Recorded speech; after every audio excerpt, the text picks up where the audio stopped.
He was Wall Street's most trusted genius, but for decades, he didn't trade a single stock. Instead, Bernie Madoff orchestrated a $65 billion illusion right under the government's nose, wiping out billionaires, Hollywood celebrities, and thousands of ordinary people. So, how did one man fool the entire world for 40 years without getting caught? To understand how this happened, you have to understand who Bernie Madoff was. He wasn't some shady character operating out of a basement. He was a pillar of Wall Street. In the 1990s, he even helped launch the NASDAQ and served as its chairman. Because of this flawless reputation, people didn't just want to invest with Madoff. They begged him to take their money. Madoff promised his clients something impossible: steady, positive returns, usually around 10 to 12% year after year, regardless of whether the stock market was up or down. When asked how he did it, he claimed to use a highly complex strategy called a split-strike conversion. It sounded incredibly sophisticated, but in reality, it was all a lie. There was no trading. When clients sent him money, he simply deposited it into his personal Chase Manhattan bank account. This is the textbook definition of a Ponzi scheme. When older clients wanted to withdraw their profits, Madoff simply paid them using the money deposited by new clients. It's essentially robbing Peter to pay Paul. To keep the illusion alive, Madoff's secretive 17th floor office in New York functioned like a fake document factory. His staff used old IBM computers to generate millions of pages of fake trade confirmations and fake monthly statements. Clients looked at their statements, saw their wealth growing on paper, and felt completely secure. But you might be wondering, where were the regulators? Why didn't the government stop him? The truth is, the warnings were there. As early as 1999, a financial analyst named Harry Markopolos looked at Madoff's promised returns and realized it was mathematically impossible.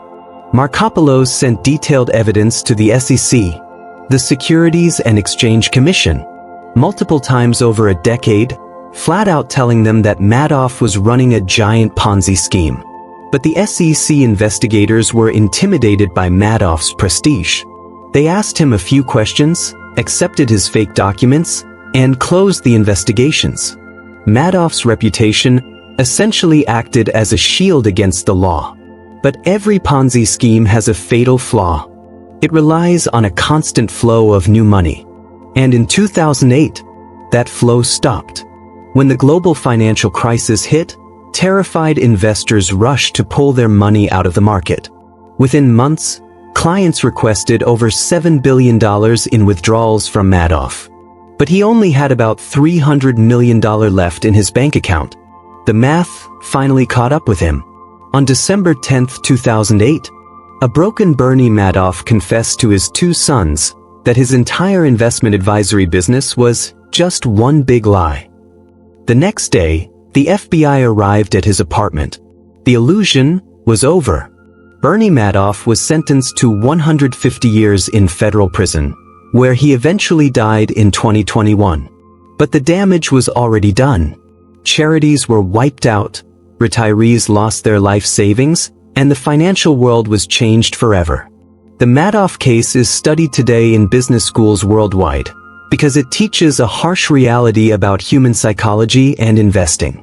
It shows us that affinity fraud, where a scammer uses their social status and trust within a community to avoid scrutiny, is incredibly dangerous. The ultimate lesson is simple. Due diligence is non-negotiable, and if an investment seems too good to be true, it almost certainly is. The Madoff scandal isn't just about one man's greed, it's a terrifying failure of the systems designed to protect us.